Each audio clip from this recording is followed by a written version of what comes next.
할머니 나이 66세. 이제는 여자로서의 생명이 끝났다고 봐도 무방한데 이런 자신한테 자기보다 20살 이상 어린 노총각이 이렇게 매일 만나주는데 어떻게 싫어하랴. 자기야, 내가 곰곰이 생각해봤는데 나는 할머니를 지그시 보면서 조용히 말을 꺼냈다.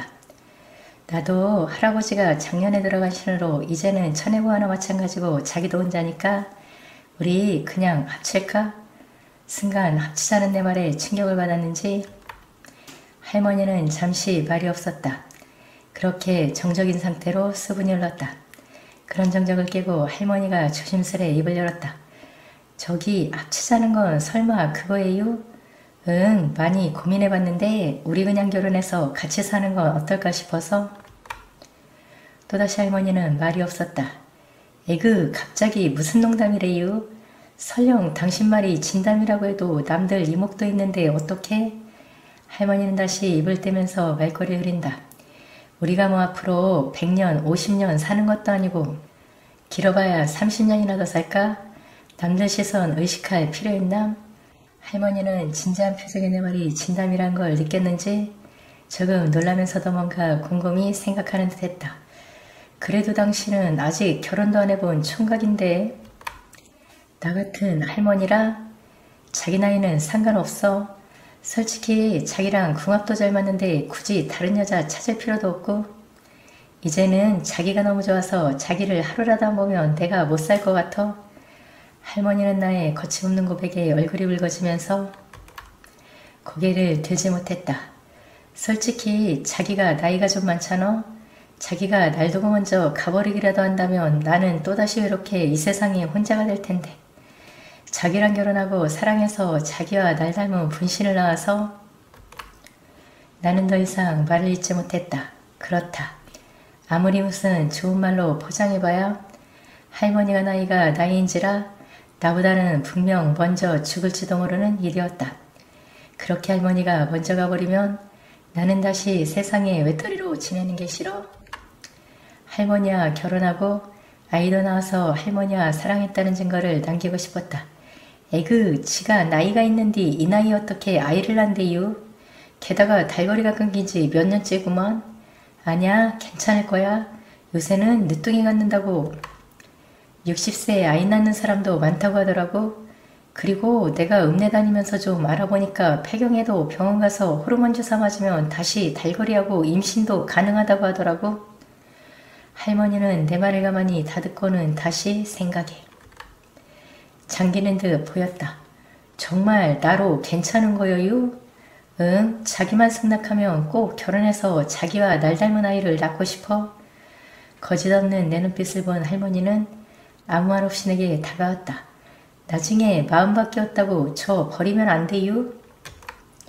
할머니의 수줍은 그 한마디에 나는 기뻐서 꼭 안아주었다. 그 다음부터는 일이 일사천리로 진행되기 시작했다. 처음 우리 소식을 들은 동네 사람들은 더러 혀를 차며 망측하다고 뒷말을 하는 경우도 있었지만 나중에는 대부분의 사람들이 축하해 주었다. 처음에야 젊은 총각이랑 늙은 한마구랑 그렇고 그런 사이라는 게 망측하기도 하고 대부분의 주민이 노인네들인 이 마을에서 늙은 할머니가 젊은 총각을 끼고 산다는 게 부럽기도 해서 시샘도 하고 그랬었겠지만 요새 대부분의 젊은이들이 어느 누구 하나 농촌에 살려고 하는데 젊은 총각이 그것도 젊은 여자 찾아서 외지로 싸돌지 않고 동네의 늙은 할머니를 좋아하고 사랑해서 결혼한다는 게 나중에는 동네 노인들의 눈에 기특해 보이기도 했을 것이다. 우리는 조촐하게 돼지 한 마리를 잡고 동네 주민만을 초대해서 전통 방식으로 혼례를 올렸다. 평소 내 트랙터로 밭도 많이 갈아주고 했던 이장님이 고맙게도 혼례 준비를 많이 도와주셨다. 그렇게 잔치를 무사히 끝내고 나서 우리는 할머니의 집을 정리하고 정리라고 해봤자 가재도구 몇 가지만 우리 집으로 옮겼다. 제대로 된 한 집 살림을 시작했다. 이제는 남들 눈치 안 보고 팀마루에서 밥도 같이 먹고 동네 볼 일이 있으면 부부로 같이 가서 먹고 오고 가장 좋은 건 당당하게 매일 밤 할머니랑 지낼 수 있다는 것이다. 그렇게 시간은 빠르게 지나갔고 별로 크게 할 일이 없는 6월쯤에서 할머니는 읍내 큰 병원에 3주에 한 번씩 나가서 호르몬 주사를 맞고 있다. 호르몬 주사를 맞기 시작한 지 1, 2주 정도 지나자 할머니는 다시 달거리를 하기 시작했다. 신기한 사실은 달거리를 시작한 후 이제는 시간을 보낼 때 할머니가 전과 달라졌다는 것이다. 처음 호르몬 주사를 맞으러 갈 때 의사 설명을 들어보니 호르몬 주사를 맞으면 몸에 에스트로 머시기가 늘어나서 몸속이 좀 더 정상적으로 돌아갈 수 있도록 도와주기 때문에 여자들 혈액순환이 좋아져서 피부도 좋아지고 많은 이점이 있다고 했다. 그래서 요새는 폐경한 여성들이 미용으로도 많이 호르몬 주사를 맞는다고 했다. 아마 그동안 문제 있던 할머니가 정상으로 돌아가게 된 것도 이 때문일 것이다.